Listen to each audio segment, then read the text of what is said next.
साथियों नमस्कार। आज का मुख्य विषय है कि आप अपने भविष्य के बारे में जान सकते हैं कि कौन से ग्रहों से आप 100% सरकारी नौकरी से लाभान्वित हो सकते हैं या लाभान्वित होंगे। इस विषय पर हम विस्तार पूर्वक चर्चा करेंगे। देखिए, कुछ ग्रह ऐसे होते हैं जिन ग्रहों के होने से, जन्म कुंडली में जिन ग्रहों के होने से जातक अवश्य ही 100% नौकरी प्राप्त सरकारी नौकरी प्राप्त करता है। इसी विषय पर हम विस्तार पूर्वक चर्चा करेंगे। इससे पहले मेरा आप लोगों से अनुरोध है, यदि आपने अभी तक मेरा चैनल सब्सक्राइब नहीं किया तो अवश्य सब्सक्राइब करने का कष्ट करें। तो देखिए, आप अपना भविष्य स्वयं जान सकते हैं कि किस वर्ष आपको सरकारी नौकरी का लाभ मिलेगा। आप सरकारी नौकरी पर लगेंगे, सरकारी नौकरी से लाभान्वित होंगे। इससे पहले मेरा आप लोगों से अनुरोध है कि आपने अभी तक यदि मेरा चैनल सब्सक्राइब नहीं किया तो अवश्य सब्सक्राइब करने का कष्ट करें, वीडियो को लाइक करें, शेयर करें। तो देखिए, यहाँ पर जो है कुंडली में कुछ ग्रह ऐसे होते हैं कि यदि जन्म कुंडली में, आपकी जन्म कुंडली में ऐसे ग्रह किसी भी भाव में हो, चाहे प्रथम भाव में हो, द्वितीय भाव में हो, तृतीय भाव में हो, चतुर्थ भाव में हो, पंचम में हो, षष्ठ में हो, सप्तम में हो, अष्टम में हो, नवम में हो, दसम में हो या एकादश में हो या द्वादश में हो, ये जो ग्रह दे रखे मेरे यहाँ पर, जो आपको ये ग्रह दिखाई दे रहे हैं, यदि कुंडली में आपको ऐसे ग्रह दिखाई देते हैं, अपनी कुंडली में ऐसे ग्रह दिखाई देते हैं, तो अवश्य ही 100% आपको सरकारी नौकरी का लाभ प्राप्त होगा। तो देखिए, सबसे पहले देखिए, यदि मेष राशि में, मेष लग्न में या मेष राशि में कहीं भी मेष का मंगल हो या मेष का सूर्य हो, ध्यान से देखिए, मेष का मंगल जो है स्वगृह होता है और मेष का सूर्य उच्च का होता है। यदि आपकी कुंडली में मेष का मंगल स्वगृह हो या मेष का सूर्य उच्च का हो, तो आपको अवश्य ही 28वें वर्ष सरकारी नौकरी का लाभ प्राप्त होगा। आपकी जो भी शैक्षिक योग्यता है, आपको शैक्षिक योग्यता के अनुसार सरकारी नौकरी का लाभ प्राप्त होगा। अवश्य ही 100% सरकारी नौकरी पर लगेंगे। अब देखिए, यदि आपका वृक का वृक का क्या हो, शुक्र हो, वृक का शुक्र क्या होता है, स्वगृह होता है। तो वृक का शुक्र हो या शुक्र वृक तुलाधिपति या उच्च का चंद्रमा हो, वृक राशि में क्या होता है, उच्च का चंद्रमा होता है। तो ऐसे में जो है आपको जो है 25वें वर्ष अवश्य ही सरकारी नौकरी पाने में सफलता प्राप्त होगी। आपको अपनी योग्यता के अनुसार सरकारी नौकरी प्राप्त होगी। आगे देखिए, यदि जो है यहाँ पर आपकी कुंडली में मिथुन का बुध है, मिथुन का बुध किसी भी भाव में हो या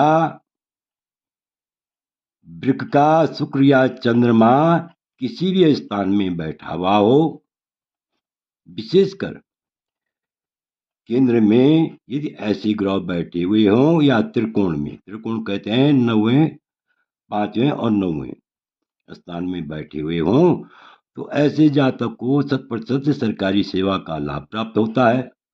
सरकारी नौकरी का अवसर प्राप्त होता है, सरकारी नौकरी करने में सफलता होती मिलती है। आगे देखिए, यदि आपके कुंडली में कर्क का क्या हो, कर्क राशि का चंद्रमा हो, अर्थात स्वगृही चंद्रमा हो, या उच्च का बृहस्पति हो, कर्क राशि में उच्च का बृहस्पति हो, ऐसे जातक को या तो 16 वर्ष की जो है उसको विशेष सफलता प्राप्त होती है, और या तो उसकी दशा आने पर, यानी बृहस्पति की दशा, अंतरदशा या वर्षफल में जब भी ऐसे ग्रह आएंगे तो उस वर्ष अवश्य ही सरकारी नौकरी का 100% लाभ प्राप्त होगा। आगे देखिए, यदि सिंह का सूर्य हो, किसी की कुंडली में भाद्र मास का जन्म हो, सिंह का सूर्य हो, सिंह राशि में सूर्य हो, तो ऐसे जातक को भी 100% सरकारी नौकरी का लाभ प्राप्त होता है, क्योंकि सिंह का सूर्य स्वगृही होता है। इसी प्रकार यदि कन्या का बुध हो, किसी जातक की कुंडली में कन्या का बुध हो, किसी भी भाव में हो, विशेषकर केंद्र में हो या त्रिकोण में हो, नव पंचम हो, तो ऐसे जातक को 32वें वर्ष, सूर्य 22वें वर्ष सफलता देता है, तो बुध 32वें वर्ष अवश्य ही 100% लाभ प्राप्त करता है। ऐसा जातक अपनी योग्यता के अनुसार सरकारी नौकरी को प्राप्त करता है, यानी 100% ऐसे जातक को 32वें वर्ष सरकारी नौकरी 32वें वर्ष लगती है, तो 32वें वर्ष सफलता प्राप्त होती है। आगे देखिए, यदि तुला राशि का स्वगृही शुक्र हो या उच्च का शनि हो, क्योंकि तुला राशि का स्वगृही शुक्र होता है और उच्च का शनि होता है। यदि ये शुक्र या शनि, तुला राशि का शुक्र या शनि केंद्र में कहीं भी हो या त्रिकोण में हो या अन्य स्थानों में हो, तो ऐसे जातक को भी अवश्य सरकारी सेवा करने का प्राप्त करता है।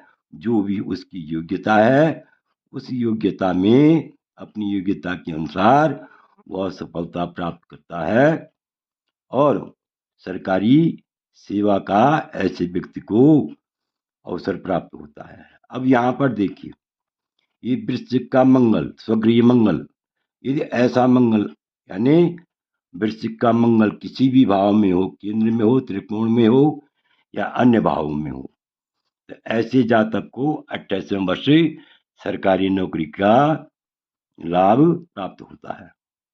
आगे देखिए, यदि धनु का बृहस्पति हो, धनु का जो है धनु राशि का बृहस्पति स्वगृही होता है, विशेषकर नवम स्थान में और पंचम स्थान में बहुत शुभ माना जाता है। केंद्र में भी ऐसा बृहस्पति जो है जातक को अत्यंत शुभ फल देने वाला होता है, तो ऐसे जातक को अवश्य ही सरकारी सेवा का अवसर प्राप्त होता है। और जब भी वर्षफल में बृहस्पति इस प्रकार का बृहस्पति हो, या अंतरदशा के समय या महादशा के समय, ऐसे जातक को अवश्य ही सरकारी सेवा का अवसर प्राप्त होता है, अवसर मिलता है, सरकारी सेवा करने का मौका मिलता है।